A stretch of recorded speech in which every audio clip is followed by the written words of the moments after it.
Hi, I'm Annie Botticelli, and this is the Storyteller Forecast for Libra for January 2017.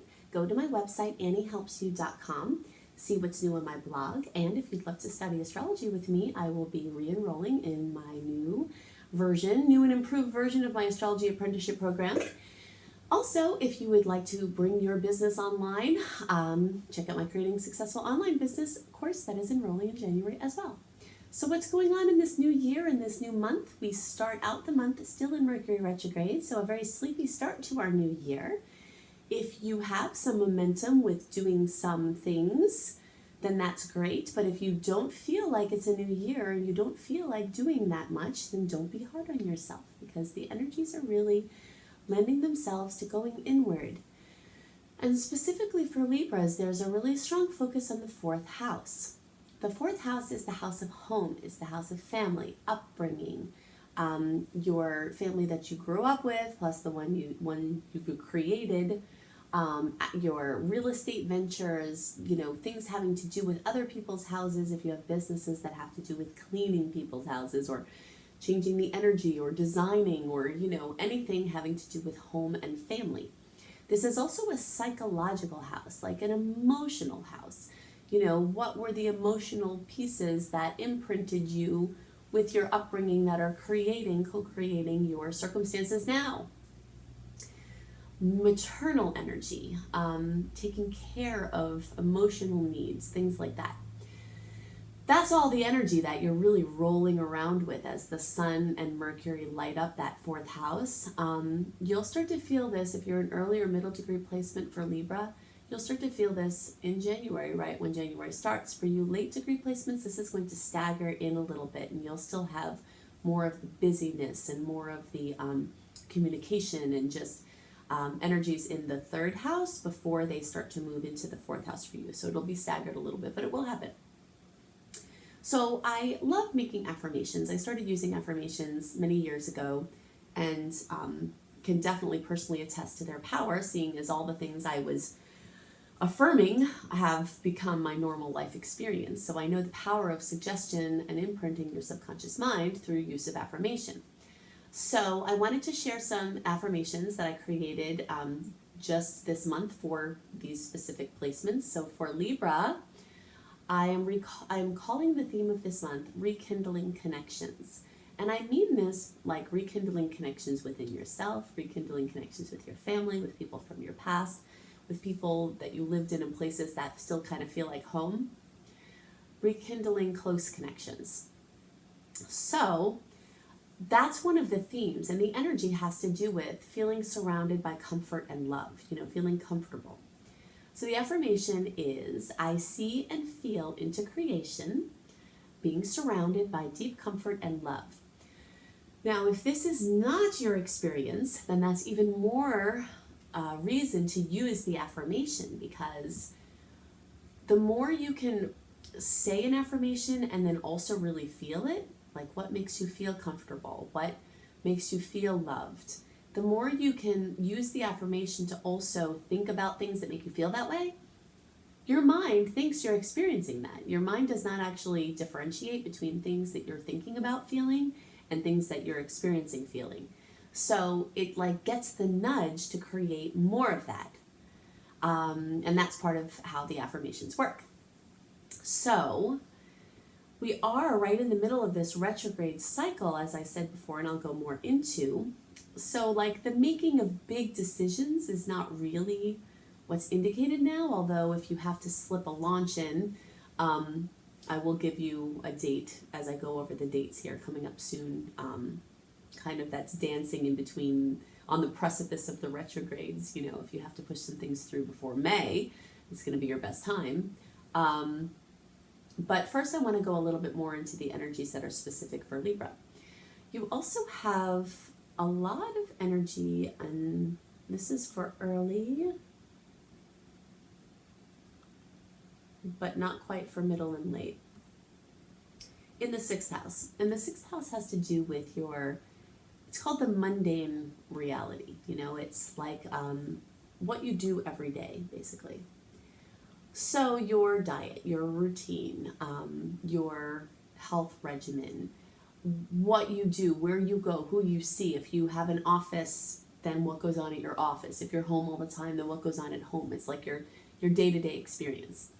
So there's, for early degree placements, there's a massive, massive amount of long-term and short-term energy in the sixth house. So revamping your organization systems, your efficiency, how you do things is totally in this space of complete transformation. And it's infused with life and focus more in the forefront because of the inner planets, short-term planets moving through there. So you early degree placements have this long-term energy of Neptune and Chiron and transiting South Node, which brings up karmic things, really working on this sector of your life. So many Libras have been having a lot of health issues because of this, and now with Venus and Mars spending time there, it's like bringing a push in the midst of this long-term quest. So if you are a person who's been searching to find answers for your enigmatic health problems, the answer is to keep searching, because there are answers, and the more you research and connect with people and really want to get out of and improve your circumstances, you can find the resources that you need. And this planetary energy here is really pushing you to focus on that. And this energy is coming soon for the rest of the Libra placements. The middle and late degree placements, and again, a reminder of early, middle, and late. If you take the sign of Libra, the 30 days that the sun is in Libra, take the first 10 days, that's the early placements. Take the middle 10 days, that's the middle degree. And you take the last 10 days of the sign, and that's the late degree. And it's the same for rising signs. So 0 to 9 degrees for rising is early degree. 10 to 19 degrees of rising is middle degree, and then 20 to 29 degrees is late degree placement. So the middle and late degree placements still have this short and long-term energy in the fifth house. And this is a totally different energy. This has to do with children and creativity and conception and child rearing and working with children if they're not your own. This is also the house that rules acting and music and athleticism and hobbies and fun and romance. So there's short-term bursts of energy there, which could bring short-term bursts of improvements in experience. Alongside of that, you have these outer planets that can be sort of a bummer of a group, because Neptune can dissolve things away as it's seeking to spiritualize. Chiron is called the wounded healer. So any levels of woundedness that you have in that area of life might be, brought up repeatedly. And then the South Node has to do with karmic experiences. However you see karma, whether it's we came in and have one life and our karma is what Spirit gave us in this lifetime, or if you believe it extended out from other lifetimes, it doesn't really matter what you believe. The presence of the South Node is this big stodgy stuff that's in the way of you getting to where you want to be. So there's sort of a heavy energy there, but the Venus and Mars energy is much lighter. So you've just got a mixed bag of stuff as it relates to those departments. So planetary placements bring focus. Focus can bring resolution. If you stay hopeful and stay connected, then you can have these transits that you're experiencing as heavy help to make your future experience of these things lighter. So these are some things that are specific for Libra. Now I want to talk about this edge of the abyss that we're standing before with these retrogrades and help you to best navigate around the retrogrades and what kind of things are good to do in the retrogrades. You can also check out my Mercury retrograde video and my Venus retrograde video to see more about that. So I'm calling the month of January 2017. The theme for all signs is the edge of the abyss. We start out the month in the middle of the first of a series of personal planets being retrograde.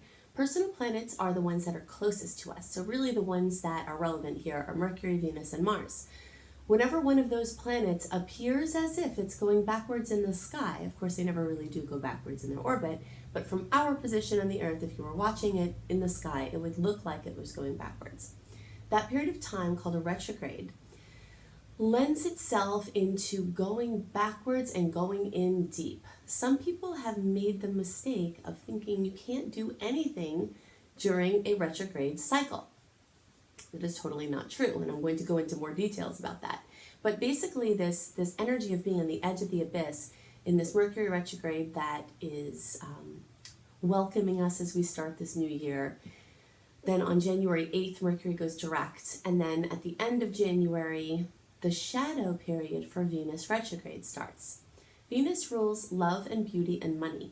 So the energies ruling, or the energies regarding those topics all tend to go backwards. But there's also a shadow period before the actual retrograde. So even though Venus is not retrograde until March 4th, and that's through April 15th, at the end of January, it's already warming up. You know, it's kind of like when you're on your way somewhere, maybe you're at a place not in the forest, okay, and you're driving and there are no trees around, then all of a sudden you start seeing a couple of trees here and there, and you know that when you go deeper, you're going to be covered with trees on both sides of the road, you know, but it's kind of like the trees are starting to show up, and you're getting that vibe of going into the woods. And that's what the retrograde is like, and that's what the shadow periods are like. So just as Mercury starts to be clear of its shadow period, Venus's shadow period starts. And then we get into full-on Venus retrograde. And then just as Venus goes direct in the middle of April, we start the shadow period for the next Mercury retrograde. And then it's not till May 19th that Venus is completely clear of its retrograde cycle. And it's not till May 21st that Mercury is completely clear of its retrograde cycle. So you can see why I call this time in January the edge of the abyss, and why, if you've listened to my horoscopes for a while, you can see why I was pushing you to push as many things forward into the world in the launch period, November through like December 3rd or so, because these energies want to go back and they want to go in. An analogy that I've been thinking of that really reminds me of the energy of what we're standing before. As I was stating earlier, it's a huge mistake to think you can't do anything in a retrograde. There is so much to do, there's plenty to do, and there are some things that it's actually good to do those things. You can get some specifics on Mercury retrograde by watching my video for that transit. You can also watch my video for Venus retrograde to get more details about specifics for that transit. I'll give some general retrograde energies here. But it's like if you want to clean out your kitchen, right? Maybe it's not too messy when you get in there, but when you start taking stuff out of the cabinets and spreading all the clean surfaces with the stuff from the cabinets in order to get everything out, throw stuff away, wipe the surfaces inside the cabinets, you create a righteous mess, right? In order to meet the objective, which is to have a truly clean kitchen that feels really good, getting rid of stagnant energy, clearing out things you don't need, making room for new. So although we're not starting this new year in an energy with a lot of newness coming in, we definitely have a major opportunity to go in deep and clear those things out. So I know for myself, I'm going to be very busy during these retrograde cycles, and I'm going to take everything in my house and all of my things out and clear them out, and by the time the energies go direct, I won't have complained because I didn't have any shortage of things to do during this retrograde cycle. It's just the new things, the launches. If there's something you've been doing all along, like for instance, I teach Creating Successful Online Business course, and I teach an astrology apprenticeship program. I've been teaching these for a while. So you'll see my launches come out in the midst of these retrograde energies, but they're not new, and they're short-term programs. That's another thing to know about these new, the warnings to not do new things during the retrogrades. That's really a warning to not do long-term things. If you want to try something on or do a trial period or do something for a short amount of time that's not intended to have longevity, it's perfect. It's fine. You can play, you can experiment, etc. And it's a wonderful time to do that. You can have different experiences, and it's like a no commitment type of thing. If you go in thinking I'm going to be doing this for a certain number of years and it's going to be exactly how we're talking about right now, it's just not going to be that way. It's going to change and evolve, and that's the nature of the retrogrades. So, just keep that keynote of being on the edge of the abyss, keeping the understandings that things might have to get a little messier in your life before they can become clearer, but that this is really what's needed. You know, it's really what's needed to get you closer to the things that you want to do, the experiences that you want to have. So, another good point about this retrograde cycle is to try to get your taxes done early. If you can submit them, like at the end of, I know you have to wait for some tax documents at the end of January, but as soon into February as possible, have all your ducks in a row, it's going to be much easier for you because April 15th is the tax day that everything is due, but that's the end of Venus retrograde, and money things are going to be, you know, affected by this. So you might want to try to get that done.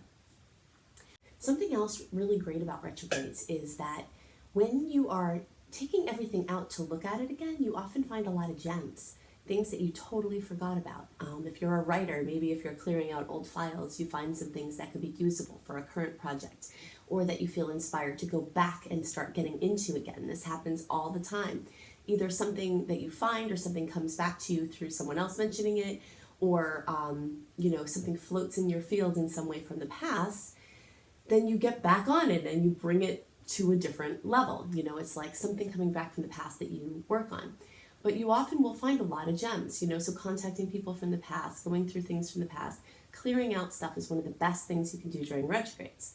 And then you'll be in a much better position for launching when the stars are great again, which is like May 21st is really, you know, there might be a couple of dates before then that could work, but that's the day that the Venus retrograde, the Mercury retrograde is clear. So you've got from May 21st through July 25th, free of personal planet retrogrades. And as we get closer to those days, I'll give you, you know, challenging dates and good dates around in that time period. But I just want to give you an overview for the year so you have a snapshot of what we're looking at. Then we have another retrograde cycle between July 26th and October 6th, and then we're clear again from October 7th through November 5th. So essentially you've got 2 good launching periods this year. And then you might want to take advantage of that and line things up that way. So, let's see, I want to give you the good dates. I say good dates. These are dates that have sweet aspects that are occurring. And note that some of the dates I give you that could carry sweetness are also some of the same dates that could bring challenges or drama. Because on some days we have certain really good aspects and certain challenging aspects at the same time. I'm going to give you the dates, but note that sometimes we feel the energy of a transit before or after the day it actually occurs. So sometimes the exact date isn't as relevant as the time period.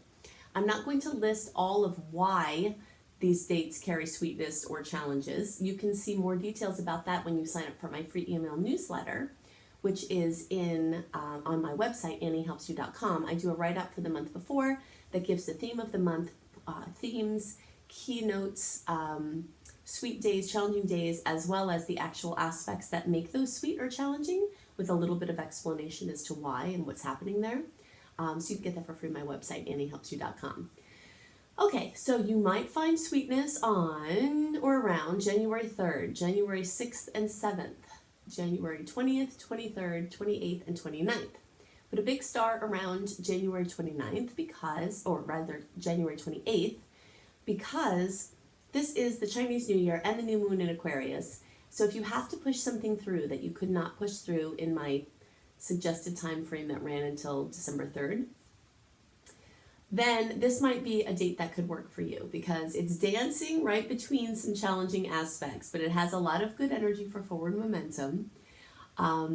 So if you have to push something through or do a follow-up for something that you had already started, that could be a date that you could slip in. Really, the end of January and the beginning of February, if you have anything that you're going to have to push through that you didn't do in the window through the beginning of December, that's going to be your best time, because you're only going to get deeper into the Venus retrograde as you get deeper into February.